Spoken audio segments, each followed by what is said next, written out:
എൻ്റെ പേര് സോമി മരിയ. ഞാൻ +1 പഠിക്കുന്നത്. എൻ്റെ വീട് പറവൂരാണ്.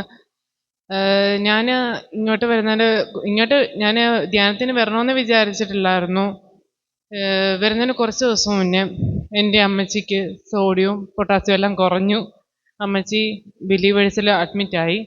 അപ്പം ഞാൻ ആകെ ടെൻഷൻ അടിച്ചു. എനിക്കാണെങ്കിൽ അമ്മച്ചിക്ക് എൻ്റെ അമ്മച്ചിക്ക് ഒരു ക്യാൻസർ ഒരു ഓപ്പറേഷൻ ഉണ്ടായിരുന്നു. ഓപ്പറേഷൻ കഴിഞ്ഞു. അതിൻ്റെ ഇടയ്ക്കാണ് പനി വന്നത്. അപ്പോൾ എനിക്കാകെ വിഷമമായി. കാരണം അമ്മച്ചിക്ക് എന്ത് പറ്റി, അതിൻ്റെ ആ ഒരു ടെൻഷനിലായിരുന്നു ഞാനിവിടെ ധ്യാനത്തിന് വന്നതും ഈ ടെൻഷനും. അതേപോലെ തന്നെ ഞാനിപ്പോൾ +1 പഠിക്കുന്നുണ്ട്. പഠിക്കുന്നതിൻ്റെ കുറച്ച് ടെൻഷനും. സ്കൂളിൽ എനിക്ക് ഇനി മെഡിക്കൽ സർട്ടിഫിക്കറ്റ് കൊടുക്കണമെന്ന് പറഞ്ഞു. കുറേ ലീവ് എടുത്തിട്ടുണ്ട്. അപ്പം അതിൻ്റെ എല്ലാത്തിൻ്റെ ടെൻഷനും കൊണ്ടാണ് ഞാൻ ഇവിടെ വന്നത്. ആ വന്ന സമയത്ത് ഇവിടെ ധ്യാനം തുടങ്ങി. ആദ്യത്തെ ദിവസമൊന്നും എനിക്കെന്തോ ഒന്നുമില്ല. ഞാനിങ്ങനെ കേൾക്കുന്നു, വീട്ടിലോട്ട് പോന്നു.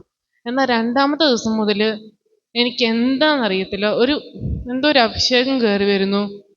ഞാനിപ്പോൾ പറയുകയാണെന്നുണ്ടെങ്കിൽ ഈ പറഞ്ഞിരിക്കുന്ന ഒരു ടെൻഷനും എനിക്കില്ല. എനിക്ക് ഈ പറഞ്ഞിരിക്കുന്ന ഒരു ടെൻഷനും എനിക്കില്ല. എനിക്ക് ചൊവ്വാഴ്ച മെഡിക്കൽ സർട്ടിഫിക്കറ്റിന് വേണ്ടി പോകണം ആശുപത്രിയിൽ. എന്നാൽ എനിക്ക് ഇപ്പം പോകുമ്പം എന്തായിരിക്കും സംഭവിക്കുക, ഒരു ടെൻഷനും എനിക്കില്ല. നാളെ എൻ്റെ അമ്മച്ചിക്ക് എന്ത് സംഭവിക്കും, ഒരു ടെൻഷനും ഇല്ല. എൻ്റെ പഠിക്കുന്നതിൻ്റെ സംഭവത്തിന് ഒരു ടെൻഷനും ഇല്ല.